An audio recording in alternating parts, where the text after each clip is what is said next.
ದಿವ್ಯ ಸನ್ನಿಧಾನವನ್ನು ವಹಿಸಿದ್ದ ನಾಡೋಜ ಡಾಕ್ಟರ್ ಬಸವಲಿಂಗ ಪಟ್ಟದೇವರು ಸದಾಶಯದ ನುಡಿಗಳನ್ನು ಹಂಚಿಕೊಂಡರು. ಚನ್ನಬಸವ ಪಟ್ಟದೇವರ ಜಯಂತಿ ಅಂದ್ರೆ ಅದೊಂದು ರಚನಾತ್ಮಕ ಕಾರ್ಯಗಳನ್ನ, ಬಸವ ತತ್ವದ ಕಾರ್ಯಗಳನ್ನ ಮಾಡೋದೇ ಚನ್ನಬಸವ ಪಟ್ಟದೇವರ ಜಯಂತಿಯ ಮುಖ್ಯ ಗುರಿ.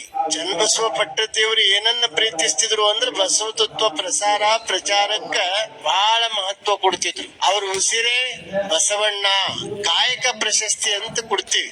ಈ ವರ್ಷ ಯಾರಿಗೆ ಕೊಡಬೇಕು ಅಂತ ನಾವೆಲ್ಲರೂ ಕುಂತ ಆಲೋಚನೆ ಮಾಡಿದಾಗ ಬೀದರ್ ಜಿಲ್ಲೆಯಲ್ಲಿ ವಿಶೇಷವಾಗಿ ಮಹಿಳೆಯರಲ್ಲಿ ನಮ್ಮ ಗುರಮ್ಮ ಸಿದ್ದಾರೆಡ್ಡಿ ಅವರದು ಹೆಸರು ಎದ್ದು ಕಾಣ್ತಾ ಇದೆ. ಸಾಮಾಜಿಕ ರಂಗದಲ್ಲಿ, ಮಹಿಳಾ ಕ್ಷೇತ್ರದಲ್ಲಿ ವಿಶೇಷವಾಗಿ ಅವ್ರ ಕೊಡುಗೆ ಇದೆ. ಅಪ್ಪರ ಆತ್ಮೀಯ ಒಡನಾಟದಲ್ಲಿ ಭಕ್ತಿ, ಶ್ರದ್ಧೆ, ಗೌರವ ಉಳ್ಳಂತ ಆ ತಾಯಿ ಅಂದ್ರೆ ಗುರಮ್ಮ ಸಿದ್ದಾರೆಡ್ಡಿ ತಾಯಿಯವರು ಅಂತ ಅಪ್ಪವ್ರ ಕಾರ್ಯಕ್ಕೆಲ್ಲನೂ ಬೆಂಬಲವಾಗಿ ಕೊಟ್ಟು ಆ ಕಾರ್ಯವನ್ನು ಅವರು ಮಾಡ್ತಾ ಇದ್ದಾರೆ.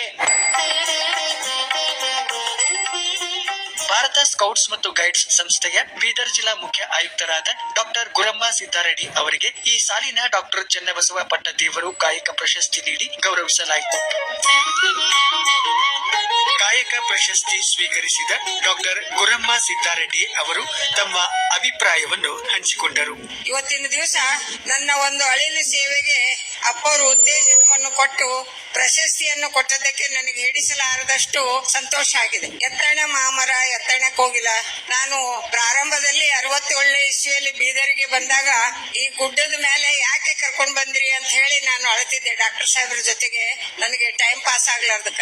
ಆದ್ರೆ ಈಗ ನಾನು ನನ್ನೂರು ಯಾವುದು ಅನ್ನೋದೇ ಮರ್ತು ಹೋಗಿದೆ ನನಗೆ. ಅಷ್ಟೊಂದು ಬೀದರ್ ಜಿಲ್ಲೆಯ ಜನತೆ ನನ್ನನ್ನು ಒಡಲೊಳಗಿಟ್ಟುಕೊಂಡು ಅಲ್ಪ ಸೇವೆಯನ್ನು ಮಾಡ್ಲಿಕ್ಕೆ ಸಹಕಾರವನ್ನು ಕೊಟ್ಟಿದ್ದಾರೆ. ಈ ಒಂದು ಪ್ರಶಸ್ತಿ ನನಗಷ್ಟೇ ಅಲ್ಲ, ತಮ್ಮೆಲ್ಲರಿಗೂ ಸಲ್ತದೆ. ನಂತರ ಕೊರಗಲ್ ವಿರೂಪಾಕ್ಷಪ್ಪ ಅವರು ಬರೆದ ಕಲ್ಯಾಣದ ಉಳಿವು, ಡಾಕ್ಟರ್ ನಾಗರಾಜ್ ಹೀರಾ ಅವರು ಬರೆದ ಚಿನ್ನದ ನಾಡಿ